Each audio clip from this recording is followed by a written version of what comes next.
हा जो शहाड ब्रिज आहे, या शहाड ब्रिजची वर्षानुवर्ष दुरावस्था आहे। हा 1986 का 87ला बनलेला ब्रिज आहे। त्याच्यानंतर या ब्रिजचं स्ट्रक्चरल ऑडिट होण्याचं गरजेचं होतं। या ब्रिजच्या बाजूला एक पर्यायी रस्ता किंवा पर्यायी पूल तयार करणं गरजेचं होतं, परंतु हे जे शासन आहे हे झोपेचं सोंग काढतं।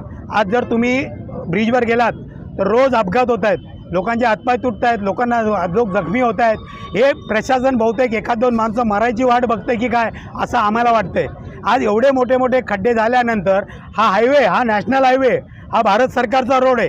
हा हायवे नंबर 222 होता, आता नॅशनल हायवेमध्ये त्याचा नंबर काहीतरी बदलला आहे। परंतु या रस्त्यावरती प्रचंड वाहतूक असताना शाळेच्या बसेस असतील, नागरिक असतील, बाईक असतील, ट्रक हे तासोनतास ट्रॉफिकमध्ये अडकलेले असतात।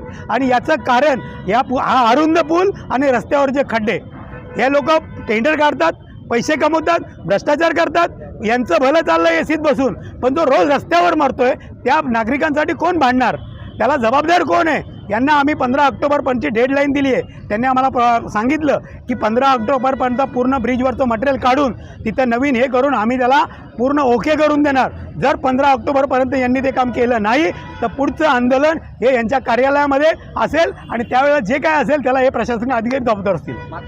यामध्ये काय होतं, जेव्हा निवडणुका येतात तेव्हा नेते तुमच्याकडे येतात, वर्षानुवर्ष तुमच्याकडे मतांची भीक मागतात, पण जेव्हा ते निवडून येऊन त्यांची सत्ता येते, सत्ता आल्यानंतर जेव्हा ते खुर्चीवर बसतात त्याच्यानंतर तुम्ही मरता की जगता 4-4.5 वर्ष यांना तुम्हाला बघायला वेळ नाही आहे। माझी तर विनंती आहे, जे 5-5, 6-6, 7-7 टर्म नगरसेवक आहेत यांच्या वार्डात जाऊन बघा यांनी 35-35, 40-40 वर्षात काय केलं आहे। जर तुम्हाला काही दिसत नसेल तर तुम्हाला सत्ता पालट केलं पाहिजे, नवीन लोकांना संधी दिली पाहिजे, जेणेकरून हे शहर बदलेल, रस्ते बदलतील तुमच्या। अरे या 35-40 तुमच्या स्वातंत्र्य मिळून 70 वर्ष झालेत, 70 वर्षामध्ये या लोकांनी तुम्हाला साध्या मूलभूत सुविधा नाही दिल्यात। ना तुमच्याकडे रस्ते आहेत, ना तुमच्याकडे पाणी आहे, ना तुमची कचऱ्याची जमात सुटली।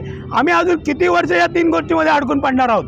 यांना कोणी जबाब विचारणार आहे की नाही विचारणार आहे? तुम्ही फक्त खड्डे पडले की शिव्या देऊन निघून जाता। अरे यांना अडवा, यांना विचारा, बाबा तुला 30 वर्ष निवडून दिलं, तू काय केलं?